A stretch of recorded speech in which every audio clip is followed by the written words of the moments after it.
দমকল এবং police enquiry করছে কিভাবে আগুন লাগলো, আগুনের উৎস কি, এবং যে বডিগুলো পাওয়া গেছে সেগুলো ফরেন্সিকে নিয়ে যাওয়া হয়েছে। আর মিসিং ডায়েরিও করা হয়েছে, কারণ আইডেন্টিফিকেশন করা যায়নি। কালকে কোর্ট অর্ডারে ওদের ব্লাড নিয়ে ডিএনএ টেস্ট হবে। যাদের ডিসি পাবে সাথে সাথে তারা যাতে কম্পেনসেশন হিসেবে চেক পায় সে ব্যবস্থাও ফিরদৌসিরা থেকে এখানে করে দেবে। 5-10 লাখ টাকা ফ্যামিলিগুলোর সাথেও কথা বললাম। যখন ডিসি পাবো, মানে আমরা যখন আইডেন্টিফিকেশন করে নেব, তারপরে এখান থেকে সেটা দেওয়া হবে। এফআইআর হয়েছে, এফআইআরও হয়েছে, গ্রেপ্তারও হয়েছে। এদের ফরেন্সিক টেস্ট, ডিএনএ টেস্ট না করা পর্যন্ত, কোর্টের অর্ডার না আসা পর্যন্ত এটা আমরা করা যায় না। সেটা পুলিশ ব্যবস্থা করছে।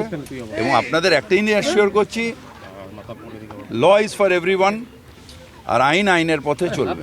সবথেকে এটা ইম্পর্টেন্ট, মমতা ব্যানার্জি আমাকে পাঠিয়েছেন পরিবারগুলোর পাশে দাঁড়ানোর জন্য। যারা চলে গেছে তাদের ফিরে পাওয়া যাবে না, বা পুলিশ অ্যাসার্টেন করবে যে কত মানুষ নিখোঁজ। যেরকম 4 জনকে আজকে বোধহয় পাওয়া গেছে, দেশে চলে গেছিলেন। কিন্তু এরকম সত্যিকারের কতজন মানুষ, সেটা পুলিশ অ্যাসার্টেন করবে। তাদের পাশে দাঁড়ানো, সেই পরিবারের পাশে দাঁড়ানোটা এখন খুব ইম্পর্টেন্ট। এটা 2006 সাল থেকে এটা চলছে। কিন্তু আপনারা রোধ করলেন না কেন? আমরা রোধ করলাম না কারণ যারা কারো রুজি রুটি বন্ধ করলে তখন তুমি বলবে যে ব্যবসা বন্ধ করে দিলে, ইন্ডাস্ট্রি বন্ধ করে দিলে। এটা আমার জানা নেই যে জলাজলি কি না। আমার কাছে স্পেসিফিক কোনো প্ল্যান নেই, কোনো ম্যাপ নেই যে আমি কোনো জমিটাকে চিহ্নিত করব। জলা জমি এখন আর কোনো ভরাট হচ্ছে না, দখল হয়ে যাচ্ছে। জলা জমি কোনো ভরাট হচ্ছে না। এখন হলে সেগুলো, যেরকম রিসেন্টলি তুমি জানো একটা পাঁচিল দিচ্ছিল, ভেঙে দেওয়া হয়েছে।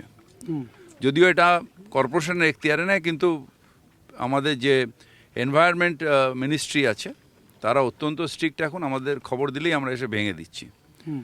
এখন কিছু হচ্ছে না, এগুলো আগের 2006-2000 সালের বা রামসে কনভেনশনের আগে। এবার কোনটা জলা জমি রামসে কনভেনশনের আগে সেটা আইডেন্টিফাই করাটা খুব